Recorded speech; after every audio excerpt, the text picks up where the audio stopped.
colleagues present, Honorable Johnson Sakaja, the Governor, Nairobi County, Principal Secretaries present, the Chairman and Executive Board members of KOTU, Brother Francis Atwoli, the Secretary General, KOTU Kenya, Sister Jacqueline Mugo, the Executive Director, FKE, Chairs of Committees of Parliament and Members of Parliament present, Ambassadors and High Commissioners present, all distinguished guests, ladies and gentlemen, Hamjambo.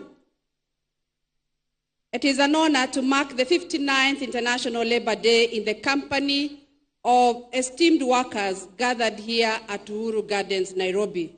I wish to express my sincere gratitude to you, Your Excellency, Dr. William Ruto, the President of the Republic of Kenya, for honoring our invitation once again to celebrate with workers on this special day. This is a testament of Your Excellency's commitment to the welfare of workers. We deeply appreciate this great gesture. Today, we join hands with millions around the world to observe the International Labour Day, a day in which trade unions celebrate workers and the fruits of their labor. The theme of this year's celebration, Kenya's workers stand for advanced information technology, training to drive our digital economy. It aligns seamlessly with the bottom-up economic transformation agenda 2023 to 2027, as it underscores the need for readiness to adapt to the changing world of work brought about by digitalization. The emergence of the gig economy signifies a profound shift in employment dynamics across the world as countries embrace rapid digitalization of economic activities in e-commerce and employment. The demand for labor in the digital economy necessitates the need to devise new strategies in governance and policy framework for fair distribution of gains and opportunities. The new jobs in the digital and gig economy come with limitations on how work is organized and regulated, with workers having limited job security, restricted access to social protection, career progression, and the lack in the right to organize collectively. Conscious of these challenges, we note that constructive dialogue, drawing the tripartite and other stakeholders, is crucial to ensure decent work for all.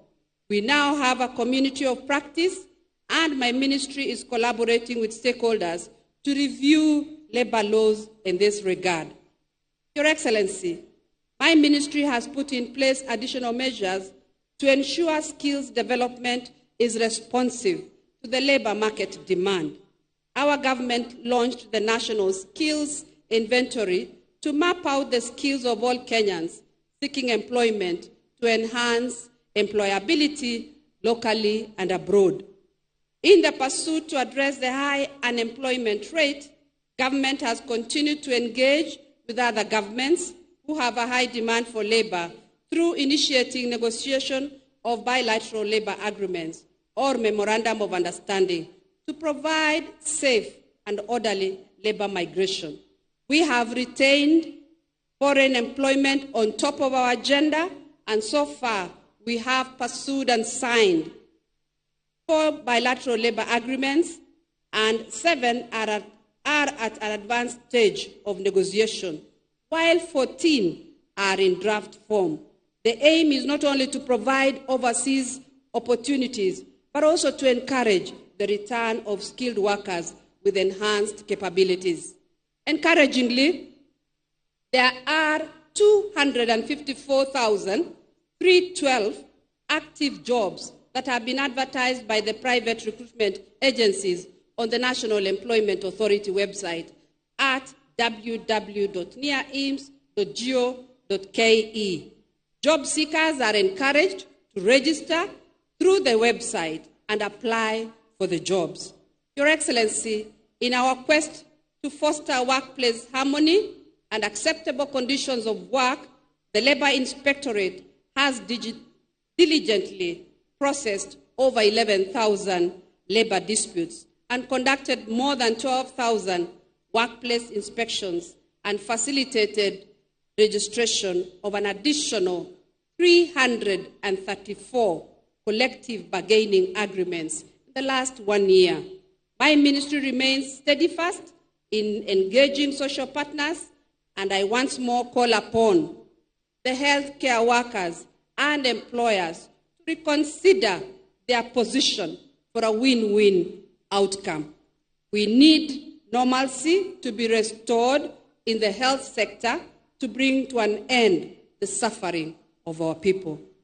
In recalling the Durban call to action on elimination of child labor by 2025, my ministry recently joined the Alliance 8.7 on a pathfinder country and further established 7 county child labor committees to address child labor issues at the county levels.